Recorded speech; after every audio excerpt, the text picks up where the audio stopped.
শীতকালে যদি ফুলকপি দিয়ে তৈরি এই রেসিপিটা একদিনও বাড়িতে না বানিয়ে খাও তাহলে কিন্তু সম্পূর্ণভাবে মিস করবে। কারণ সকালের ব্রেকফাস্টে এরকমভাবে রেসিপিটা একদিন বানিয়ে দিলে কিন্তু দুর্দান্ত লাগবে আর সবাই কিন্তু তোমার এই প্রশংসার পঞ্চমুখ করবে।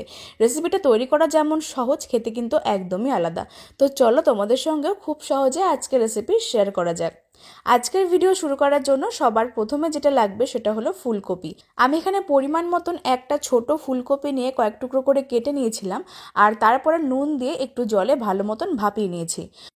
ফুলকপি এইভাবে জলের মধ্যে একটু ভাপিয়ে নিলে কিন্তু রেসিপিটা তৈরি করতে খুবই সহজ হবে আর তাড়াতাড়ি হয়ে যাবে। আর ফুলকপির মধ্যে যদি কোনো রকম নোংরা থাকে সেটাও কিন্তু সম্পূর্ণভাবে চলে যাবে। তারপরে অন্যদিকে একটা বড় মিক্সিং জারের মধ্যে সমস্ত সেদ্ধ করে নেওয়া ফুলকপিটাকে নিয়ে নিতে হবে। সমস্ত সেদ্ধ করে নেওয়া ফুলকপিটাকে নিয়ে নিয়েছিলাম আর তার সঙ্গে দিচ্ছি কুচানো কাঁচা লঙ্কা আর কুচানো আদা। আদা কাঁচা লঙ্কা দিলে একটা সুন্দর ফ্লেভারও আসে আর খেতেও কিন্তু দুর্দান্ত লাগবে। আর তার সঙ্গে একদমই সামান্য জল দিয়ে ভালো করে এটাকে পেস্ট করব। আজকের রেসিপিটা আমি এখানে ফুলকপি সেদ্ধ করে পেস্ট করছি, তবে তোমরা চাইলে কাঁচা ফুলকপি গ্রেট করেও ব্যবহার করতে পারবে। তবে সেই রেসিপিটা আমি তোমাদের সঙ্গে আরও একটা ভিডিওতে শেয়ার করে দেখাবো। তো আমি এখানে দেখতেই পাচ্ছ ঠিক এরকম করে পেস্ট বানিয়ে নিয়েছিলাম আর এর মধ্যে চেষ্টা করবে যেন কোনো রকম শক্ত অংশগুলো না থাকে। তারপরে অন্যদিকে একটা পাত্রের মধ্যে নিচ্ছি মেজারিং কাপ মেপে 1.5 কাপ আটা। তোমরা চাইলে আজকের রেসিপি সম্পূর্ণভাবে আটা বা ময়দা দিয়েও করতে পারবে। রেসিপিটা স্বাস্থ্যের জন্য আমি এখানে আটা দিয়ে তৈরি করে দেখালাম। 1.5 কাপ আটা দিয়ে তারপরে এর মধ্যে অ্যাড করতে হবে স্বাদ মতো নুন, হাফ চা চামচ সাদা তিল, হাফ চা চামচ জোয়ান হাতের মধ্যে একটু ঘষে অ্যাড করলাম, এতে করে একটা দারুণ ফ্লেভারও হয়। আর দেবো স্বাদ মতন চিনি আর ময়ামের জন্য দিচ্ছি 1 থেকে 2 টেবিল চামচ সাদা তেল। সমস্ত কিছু শুকনো অবস্থায় প্রথমে ভালো করে মিশিয়ে নিতে হবে। ততক্ষণে তোমরা আমাকে কমেন্টে জানিয়ে ফেলো যে আজকের রেসিপি কে কোন জায়গা থেকে দেখছো, তাহলে আমি তোমাদের প্রত্যেকের কমেন্টে ধন্যবাদ জানাতে পারবো। আর আজকের রেসিপি যদি ফেসবুক পেজ থেকে দেখছো তাহলে ফুডিমিতা02 পেজটিকে ফলো করে দিও।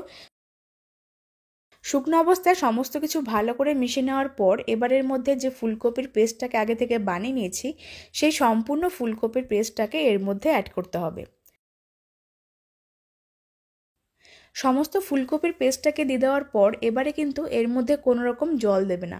জল ছাড়া ভালো করে শুকনো অবস্থায় আগে মিশিয়ে নেবে। তারপরে যদি প্রয়োজন হয় তাহলে অল্প জল দিয়ে মেখে একটা নর্মাল ডো রেডি করতে হবে। তবে আমি এখানে যে পরিমাণে ফুলকপির পেস্টটাকে নিয়েছিলাম তার জন্য আলাদা করে জলের প্রয়োজন হয়নি। ফুলকপির মধ্যেও যেহেতু একটা জল ভাব রয়েছে তার জন্য এখানে আর কোনো রকম জল লাগেনি। আর এইভাবে ভালো করে মেখে নিয়ে ঠিক এরকম একটা সফট ডো বানিয়ে নিতে হবে। তোমাদের যদি মনে হয় মিশ্রণটা একটু নরম হয়ে যাবে তাহলে একটু আটা বা ময়দা মিশিয়ে অ্যাডজাস্ট করতে পারবে। এরকম একটা ডো মেখে নেওয়ার পর এবার এর থেকে লেচিগুলোকে কেটে নিচ্ছি।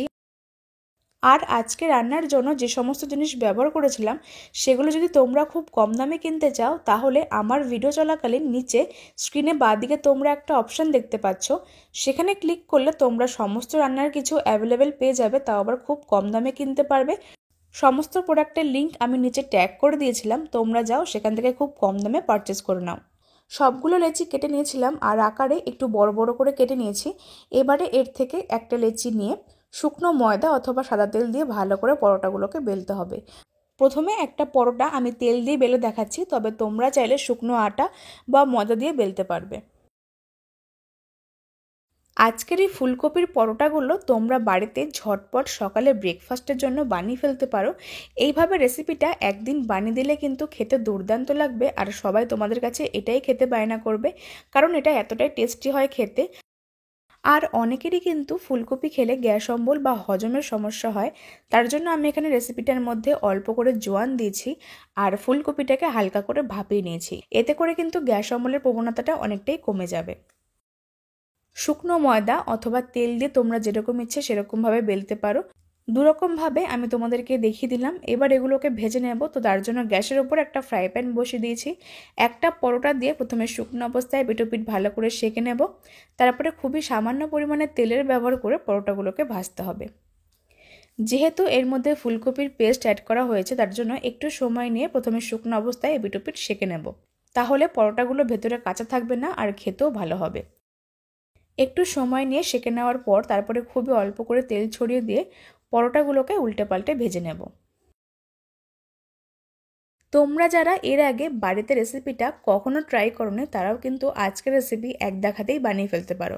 বানানো খুবই সহজ আর খেতেও খুবই মজার হয়। তো বন্ধুরা, আমি এখানে একটা পরোটা ভেজে নিয়েছিলাম, আমি আরও একটা তোমাদেরকে ভেজে দেখিয়ে দিচ্ছি। চৌকো অথবা গোল শেপ করে তোমরা পরোটাগুলোকে তৈরি করতে পারো। প্রথমে 1 থেকে 1.5 মিনিট এক একটা পরোটা সেঁকে নেওয়ার পর তেল দিয়ে ভাজবো, তাহলে প্রত্যেকটা পরোটা একদম পারফেক্টলি ভাজাও হবে আর খেতেও ভালো লাগবে। আর এই পরোটাগুলো তোমরা এমনিও খেতে পারো অথবা যে কোনো আইটেম দিয়ে পরিবেশন করতে পারো। তবে আমি এখানে আজকে টক দই দিয়ে পরিবেশন করেছিলাম, খেতে কিন্তু দুর্দান্ত লেগেছিল। তো বন্ধুরা, আমার আজকের রেসিপিটা তোমাদের কাছে ভালো লেগে থাকলে লাইক, কমেন্ট আর শেয়ার করতে ভুলো না।